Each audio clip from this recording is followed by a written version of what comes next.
Hey Psych2Goers, thank you so much for the love and support that you've given us. As you know, our mission is to make psychology more accessible to everyone. Before we begin, we'd also like to give a quick shout out to all of our subscribers who have joined our YouTube membership. We're so thankful for all the support that you've given us. It means a lot to us and it helps us continue what we do. As your contributions go back to investing in this channel. Thanks for the love. Now, on to the video. Are you emotionally mature? There's a difference between being mature and being emotionally mature. You can have a receding hairline and be over 6 feet tall and still not be emotionally mature. So what does it mean to be emotionally mature? When someone is emotionally mature, they can manage their feelings in nearly any situation. They possess empathy for others and often know how to de-escalate a conflict if necessary. They're the person you go to when you have a tough issue you need to talk about. Sounds great, right? Well, to help you get a grasp on your emotions, here are 8 ways to become more emotionally mature. Number 1, identify your emotions.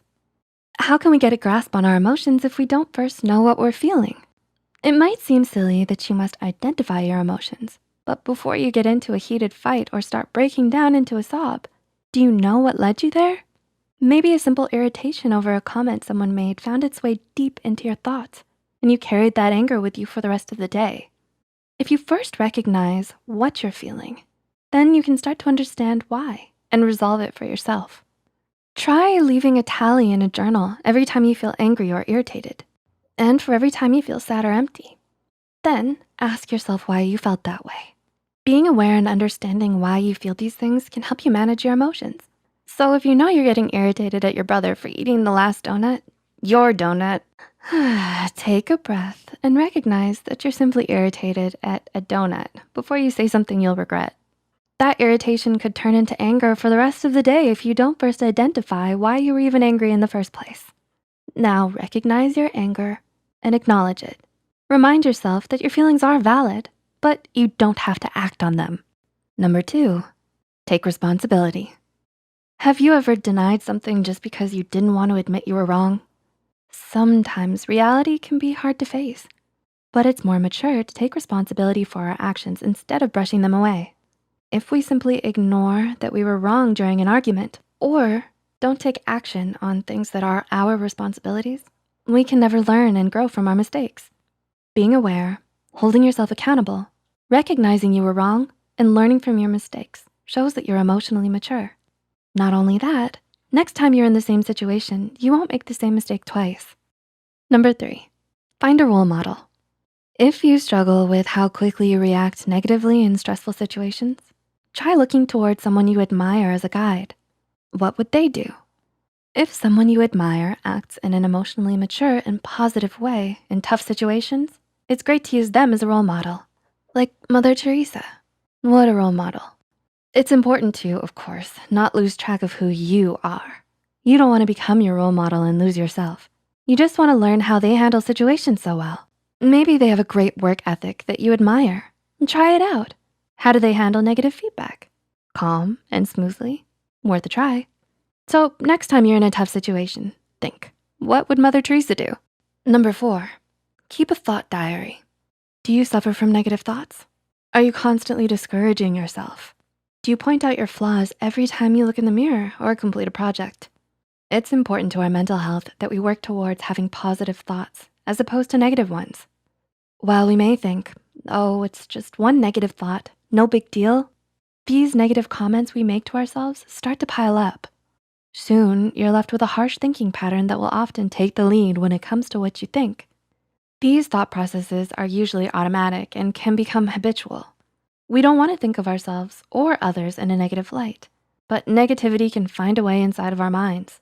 A good way to think positive is to practice cognitive reconstructuring. This can be done by keeping a thought diary.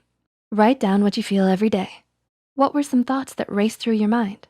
What did you stress about? Was it worth it? What are some alternative ways to look at the situation? Our worry can be valid, but when we open up our diary and see the same thoughts take up our day over and over, we may realize they weren't worth worrying about at all. When we recognize this, we can start to move on and come up with practical solutions on how to resolve our stress and negative thoughts.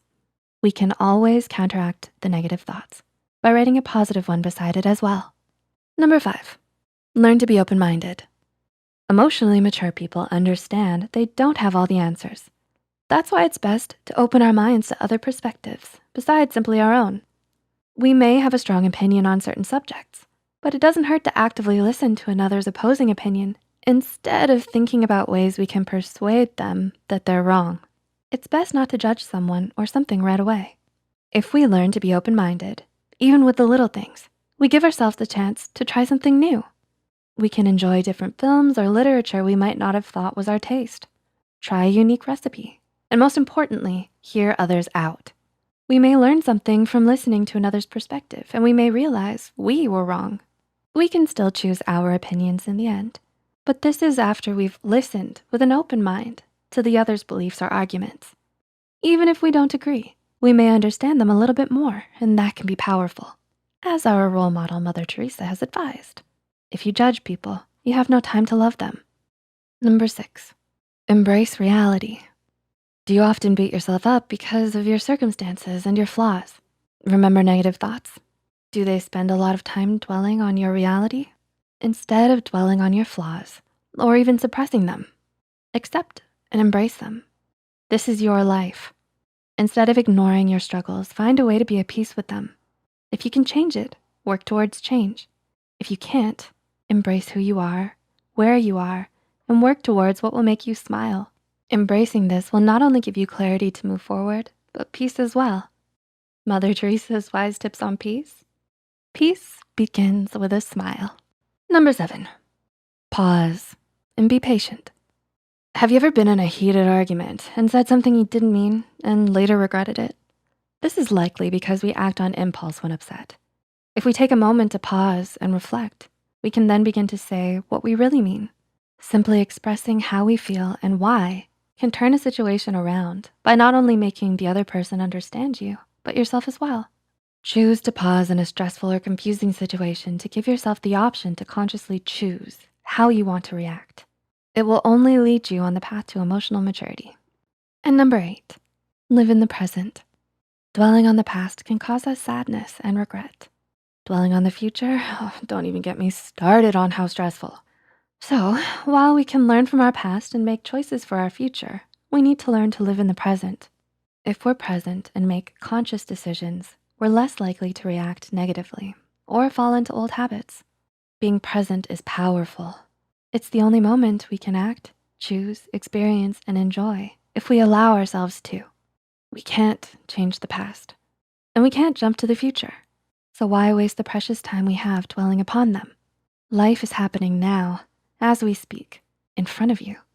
And as Mother Teresa would say, yesterday is gone. Tomorrow has not yet come. We have only today. Let us begin. So, are you emotionally mature? Did you find these tips helpful? Let us know which one of these tips you'll follow in the comments below. Make sure to like and subscribe to Psych2Go for more psychology content and advice. And if you know someone who's emotionally immature, it might not hurt to share this video. Emotional maturity, here you come.